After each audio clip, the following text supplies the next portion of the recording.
My dear students, Assalamu alaikum. The previous class I discussed the rules of articles, but today I have come to you to discuss exercise of articles. আমরা গতদিন আর্টিকেলসের কি শিখেছিলাম, rules শিখেছিলাম। আজ আমরা আর্টিকেলসের এক্সারসাইজগুলো একটু দেখব। দেখো বোর্ড কোশ্চেনগুলো কিভাবে আসছে, এটা একটু তোমরা লক্ষ্য রাখো। তাহলে নাম্বার 1 আমরা কি দেখতে পাই, dash parliament house of Bangladesh, অর্থাৎ বাংলাদেশের সংসদ ভবন। তাহলে দ্য পার্লামেন্ট হাউস, এটা নির্দিষ্ট করে বোঝানো হয়েছে, যার কারণে এটা হবে the parliament house of Bangladesh is an exquisitely designed building, অর্থাৎ সুন্দরভাবে সজ্জিত একটি বিল্ডিং। তাহলে অ্যান, কারণ এখানে ইটা ভাওয়েল। ইনফ্যাক্ট, প্রকৃতপক্ষে বা বাস্তবে, it is under of modern architecture and technology, অর্থাৎ বলছে যে প্রকৃতপক্ষে এটা হলো একটি আধুনিক স্থাপত্য এবং প্রযুক্তির একটি বিস্ময়। It is one of the largest, আমরা জানি সুপারলেটিভ ডিগ্রির আগে কি হয়, দি হয়, যার কারণে এখানে লার্জেস্টের আগে দা হবে, দ্য লার্জেস্ট অ্যান্ড মোস্ট স্পেকটিকুলার। স্পেকটিকুলার শব্দটির অর্থ হলো যেটা দেখতে সুন্দর আর কি, দর্শনীয়, parliament buildings in the world, in the world. এরপরে বলছে it is a highly expensive building, তাহলে এটা হলো খুবই ব্যয়বহুল একটি ভবন। দ্য মেইনটেনেন্স কস্ট, অর্থাৎ এর যে মেইনটেনেন্স, এটা রক্ষণাবেক্ষণের জন্য যে ব্যয়টা হয়, of the parliament house is about 50 million টাকা পার ইয়ার, প্রত্যেক বছর প্রায় 50 মিলিয়ন টাকা খরচ হয়। অ্যান্ড আমেরিকান আর্কিটেকচার, এখানে এইচ নাম্বার ক্রস হবে, কারণ নামের আগে কখনো এ এন বা দি হয় না, যার কারণে এর নাম, এই ব্যক্তিটির নাম হলো Louis Kahn, designed this building, এখানেও ক্রস হবে, ডিজাইনড দিস বিল্ডিং। এরপর বলছে এভরিডে মেনি ভিজিটর্স, অর্থাৎ কামস, বলছে যে এভরিডে প্রতিদিন, many visitors come to visit the building. Many যদি থাকতো এখানে মেনি ভিজিটর্স, সেক্ষেত্রে এখানে ক্রস হইতো, যেহেতু এখানে ভিজিটর আছে তাহলে many visitor comes to visit the building, এই বিল্ডিংটিকে পরিদর্শন করার জন্য এখানে আসেন।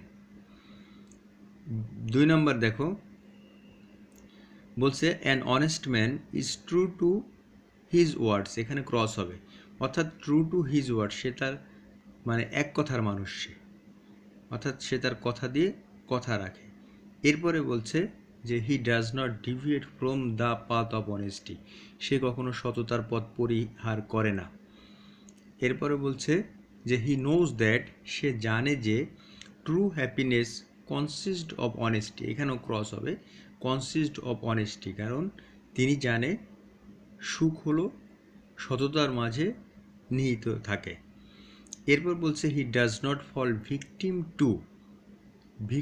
টু গ্রিড, অর্থাৎ সে কোনো লোভে পড়ে না, এখানে ক্রস হবে, he does not hanker after the worldly property, he does not hanker after worldly property, যদি ওয়ার্ল্ড থাকতো তাহলে দা হইতো, কিন্তু যেহেতু এখানে ওয়ার্ল্ড না ওয়ার্ল্ডলি আছে, তাহলে ওয়ার্ল্ডলি প্রপার্টি, অর্থাৎ পার্থিব যে সমস্ত ধন সম্পদ রয়েছে তার প্রতি সে কখনো লোভ করে না। এক নম্বরে দেখো, an honest man abstain from corruption, অর্থাৎ বলছে একজন সৎ মানুষ বিরত থাকে করাপশন থেকে, দুর্নীতি থেকে। হি does not mixed with the corrupted people, অর্থাৎ দুর্নীতিগ্রস্ত মানুষের সাথে সে মিশে না। এরপর বলছে যে হি ইজ আ ম্যান, সে হলো এমন একজন মানুষ who tries to get pleasure from good deeds, অর্থাৎ ভালো কাজের মাধ্যমে সে তার আনন্দ খুঁজে পায়। এরপর বলছে গ্রিড ফর মানি, তাহলে এখানে ক্রস হবে greed for money, greed for wealth, do not touch him, অর্থাৎ সম্পদের লোভ তাকে কী করে না, তাকে কখনো স্পর্শ করে না।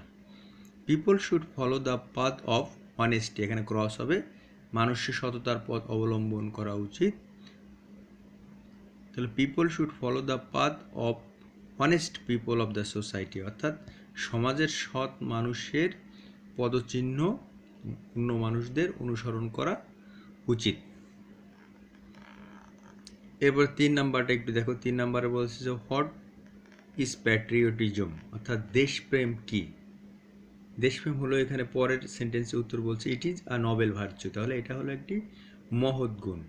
ইট ইন্সপায়ার্স এ ম্যান, এটা একজন মানুষকে কি করে, অনুপ্রাণিত করে, to dedicate his life to the freedom and development of his country, এখানে সি নাম্বার ক্রস হবে, ডেভেলপমেন্ট অফ হিজ কান্ট্রি, তার দেশের। অর্থাৎ এখানে অর্থটা হলো যে ইট ইন্সপায়ার্স এ ম্যান, এটা একজন মানুষকে অনুপ্রাণিত করে, টু ডেডিকেট হিজ লাইফ, তার জীবন উৎসর্গ করতে, two the freedom and development of his country, তার দেশের উন্নতি এবং স্বাধীনতার জন্য সে তার নিজের জীবনকে উৎসর্গ করতে পারে। বা এই দেশপ্রেম একজন মানুষকে তার জীবনও উৎসর্গ করতে শেখায়। এরপর বলছে যে ড্যাশ ম্যান উইদাউট, তাহলে এ ম্যান উইদাউট প্যাট্রিয়টিজম, অর্থাৎ যে মানুষের মধ্যে দেশপ্রেম নেই, ইজ নো বেটার দেন, এ অথবা দি হতে পারে, এখানে বেটার দেন দ্য বিস্ট অথবা বেটার দেন এ বিস্ট, যে কোনোটা হতে পারে। এরপর বলছে যে এ ট্রু প্যাট্রিয়ট, একজন প্রকৃত দেশপ্রেমিক, is honoured by his countryman, তাহলে এখানে এফ নাম্বারে ক্রস হবে, honoured by his countryman. He thinks for the betterment of his country, অর্থাৎ আমরা জানি একটা সূত্র আছে যে আগে দি পরে অফ, ভার্বাল নাউন সব। তাহলে এখানে দেখো বেটারমেন্টের পরে অফ আছে, তাহলে আগে যে আর্টিকেলসটা হবে এটা অবশ্যই দি হবে, যেমন the development of, the betterment of, এই ধরনের ক্ষেত্রে এখানে দা হবে the betterment of his country. এবার বলছে অন দ্য কন্ট্রারি, এটা একটা ফ্রেজ, অন দ্য কন্ট্রারি, অন্যদিকে অ্যান আনপ্যাট্রিয়টিক ম্যান, অর্থাৎ একজন যে মানুষ যার মধ্যে দেশপ্রেম নেই, অর্থাৎ একজন দেশপ্রেমহীন মানুষ, thinks only for his own interest, শুধুমাত্র তার নিজের স্বার্থের কথাই ভাবে। Those who die for the country, এখানে দা হবে for the country are true patriots, অর্থাৎ যে সমস্ত মানুষেরা দেশের জন্য মারা যায় তারাই প্রকৃত দেশপ্রেমিক।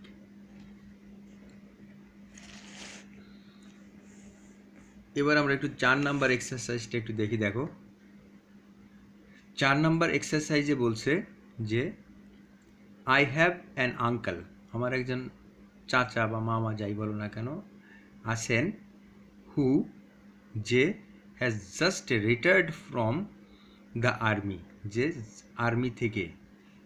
আর্মি থেকে এই সাম্প্রতিক সময়ে অবসর গ্রহণ করেছে। He use to be an ABI agent, অর্থাৎ এটা হলো একটা সংস্থা, ABI এজেন্ট, ওদের পুলিশের ভিতরে যেমন বিভিন্ন NSI, তারপরে গোয়েন্দা বিভাগ যারা আছে এরকম যেমন DE আছে, ভাগ আছে, ঠিক ABIও একটি সংগঠন যেখানে আর্মির লোকেরা থাকে বা তারা কাজ করে। অ্যান্ড এভরিবডি সেজ, সকলেই বলে, he has been an honest man all his life, সে একজন সৎ মানুষ তার জীবন দশায়। অ্যাজ এ চাইল্ড, একজন শিশু হিসেবে I loved him for his stories, তার গল্পের জন্য আমি তাকে খুবই পছন্দ করি একজন শিশু হিসেবে।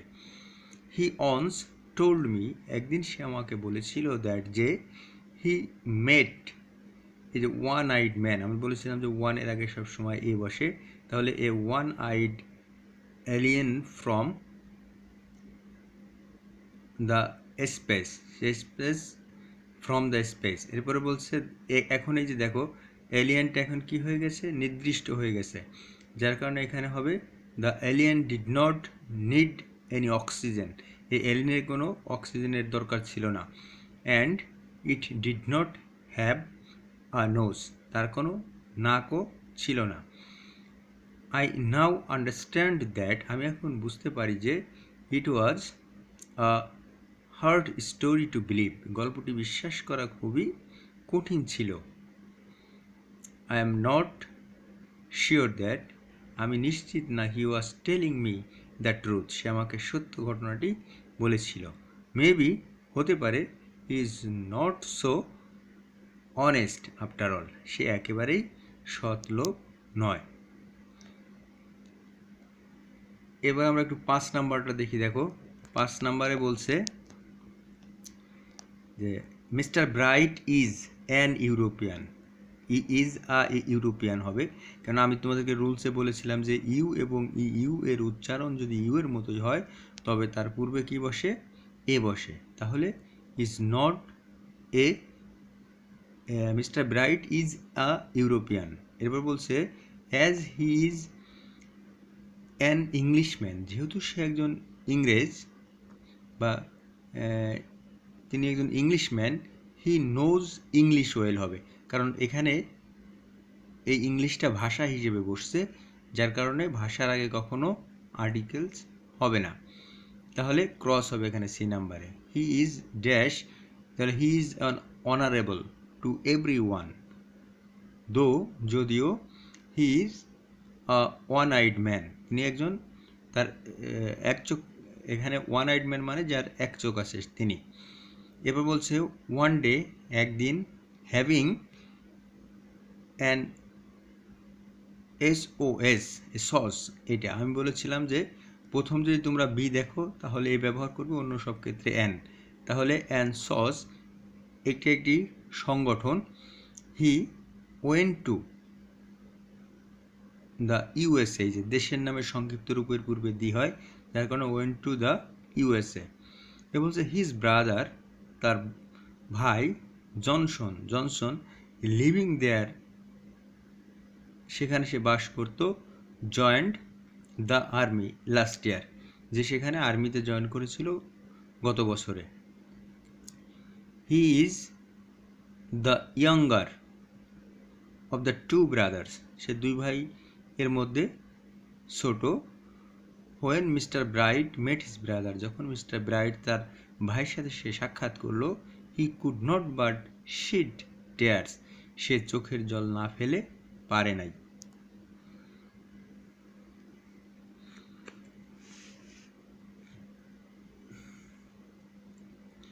এবার আমরা একটু নাম্বার 6টা একটু দেখি। The national flag represents the independence of, এই যে দেখো ইন্ডিপেন্ডেন্সের পর অব আছে, যার কারণে এর আগে আর্টিকেলস হলে কী হবে, দি হবে। The independence of a country, অর্থাৎ বলছে ন্যাশনাল ফ্ল্যাগ প্রতিনিধিত্ব করে কিসের, একটি স্বাধীন দেশের। Hours is an independent country, আমাদের একটি বা আমাদের দেশ হলো স্বাধীন দেশ। Haynes we have a national flag, সেই জন্য আমাদের জাতীয় পতাকা আছে, সিম্বলাইজিং আওয়ার ইন্ডিপেন্ডেন্স, যা আমাদের স্বাধীনতার প্রতীক। দ্য ক্লোথ অফ, এই যে দেখো দ্য ক্লোথ অফ, ক্লথের পরে অফ আছে, যার কারণে এখানে দা হবে। The cloth of a national flag is made of cotton, এই যে এখানে ক্রস হবে, মেড অফ কটন অর্থাৎ সুতার তৈরি, সিল্ক অর লিনেন, অর্থাৎ সিল্কের তৈরি হতে পারে, লিনেন কাপড়ের হতে পারে, বা সুতার তৈরি কাপড়েরও হতে পারে।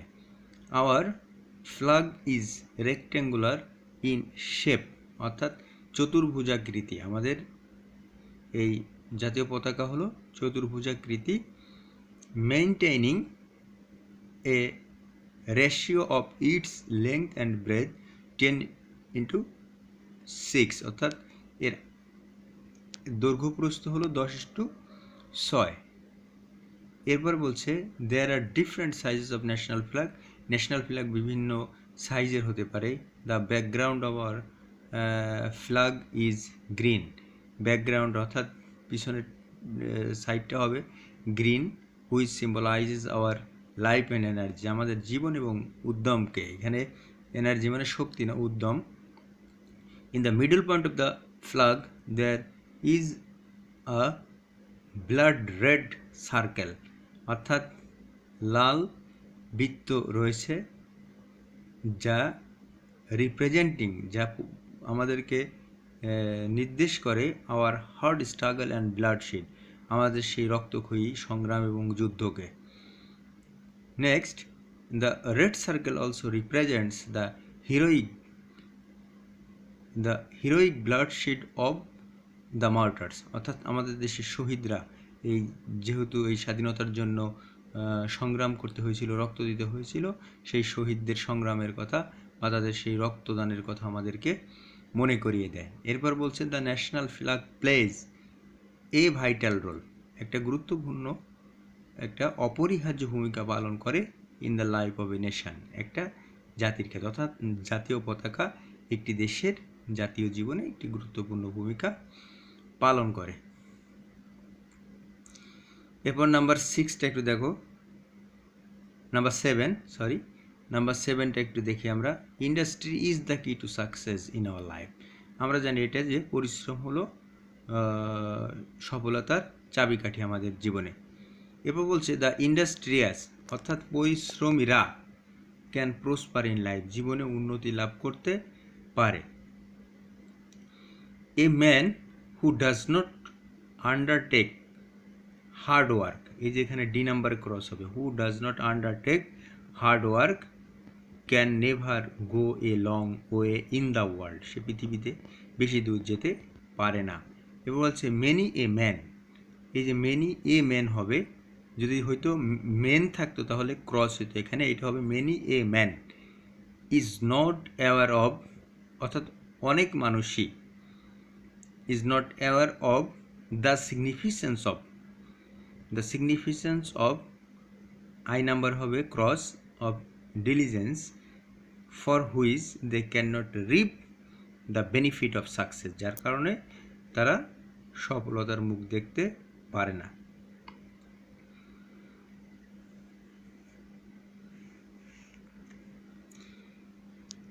এরপর দেখো আমরা একটু 8 নম্বরে যাই। দেখো 8 নম্বরে বলছে childhood or boyhood is a man's favourite period, অর্থাৎ শৈশব একজন মানুষের জীবনের সবচেয়ে প্রিয় সময়। During this period a child, একজন শিশু, receives training from its mother, এই যে শিশুরাকে যেহেতু তাদের বুদ্ধি নাই যার কারণে এখানে ইটস ব্যবহার করা হয়েছে, তাহলে ইটস মাদার এটার মায়ের কাছ থেকে বা তাদের মায়ের কাছ থেকে তারা অনেক কিছু শিখে থাকে। এবার বলছে a mother's tender heart always looks to the welfare and wellbeing of the child, অর্থাৎ শিশুর সবসময় মঙ্গলের জন্য মা বাবার সজাগ দৃষ্টি থাকে, বা মায়ের বিশেষ করে সজাগ দৃষ্টি থাকে। If during this period a mother tries to bring the child up carefully and according